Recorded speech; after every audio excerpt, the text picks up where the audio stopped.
the occupied Jerusalem by Ms. Ratiba El-Nacha, the member of the Palestinian National Action Committee. Welcome, and welcome to In Depth. Let me start with Mr. Mohammed. How do you view, sir, the recent move by the 28 Western countries jointly pressuring Israel to end the war in Gaza? Do you think this could signal a shift in international alliances or just a new diplomatic strategy in the Middle East?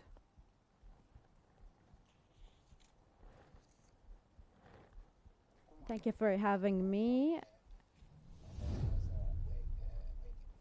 This is humanitarian, and I thank QNews for delivering my voice to the world and delivering, the voices of of people in Gaza. Let me start that this latest statement is illegal condemned.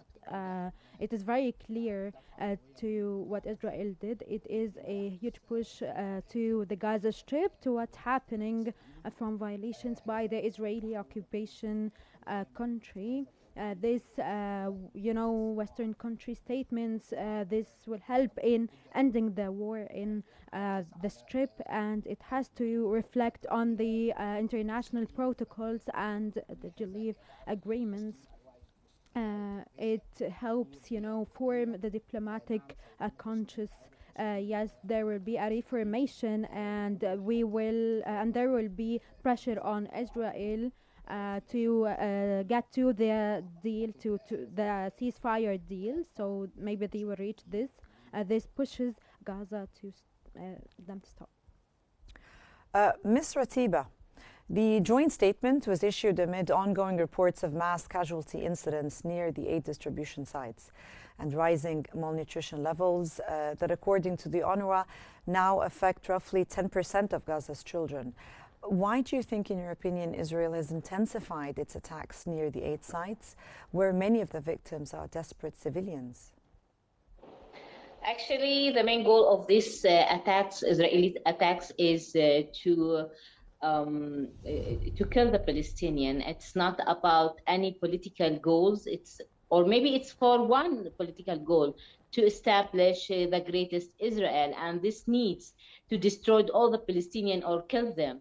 We remember that in this election of this government, the Smotrich said that the Palestinians have three choices in front of this government: even to be killed, or to leave this land, or to be a servant for this country, means Israel.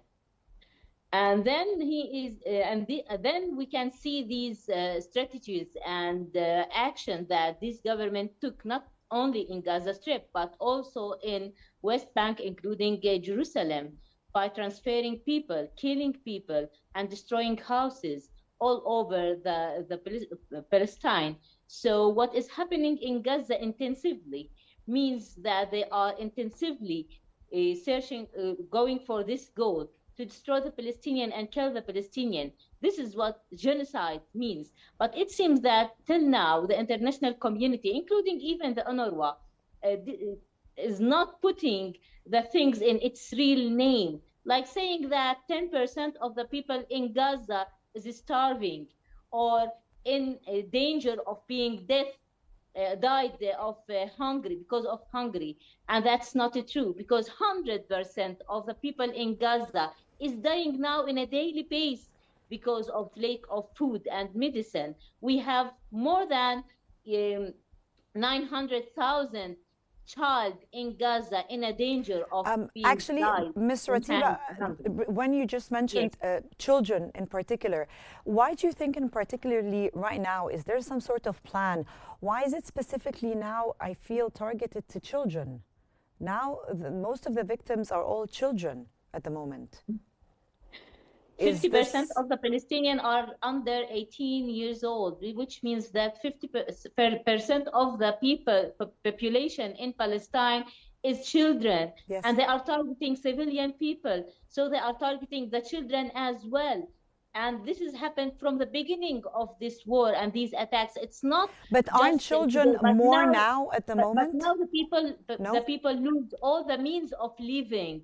They have no means of living. These orphan children, we are talking about 19,000 orphans in Gaza left without parents to serve them and find food for them. They are targeted because they are alone. They have no one to support them as children.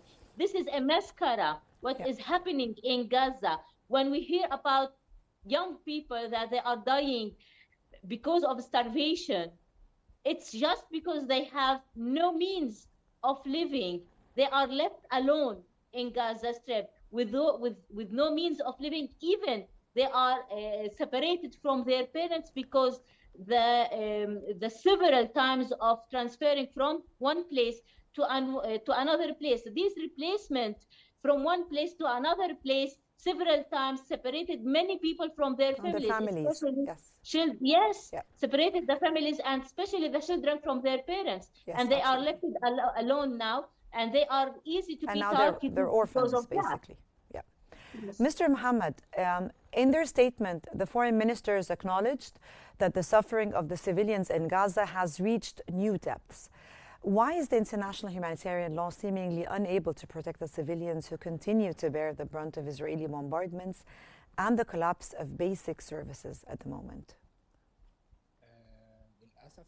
Unfortunately, the international will is not strong enough to end these international violations and the protocol, the Genevieve protocol violation.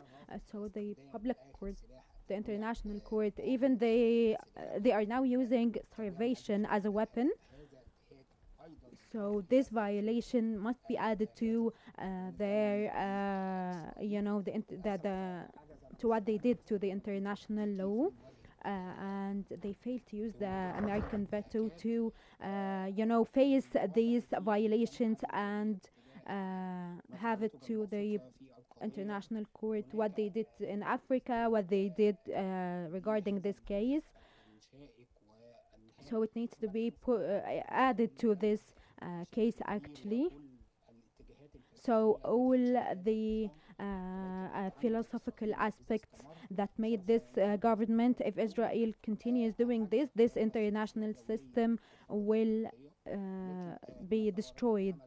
But there is a slight hope after having this after the 28 countries talked and released statements.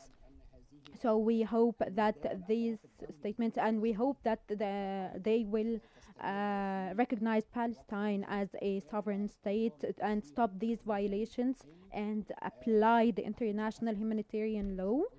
So yes, unfortunately, as I told you, we don't have the international will to stop this.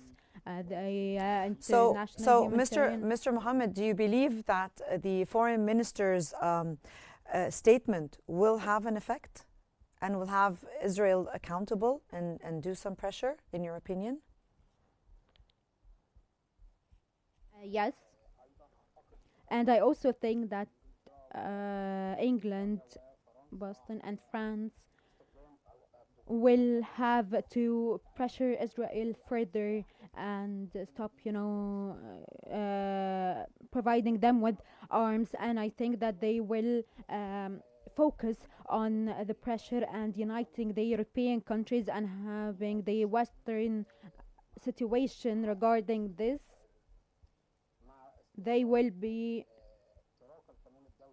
so with the violation of the international law, this clearly and this transparently, especially with using the starvation lately and distributing humanitarian aid in an inhumane way.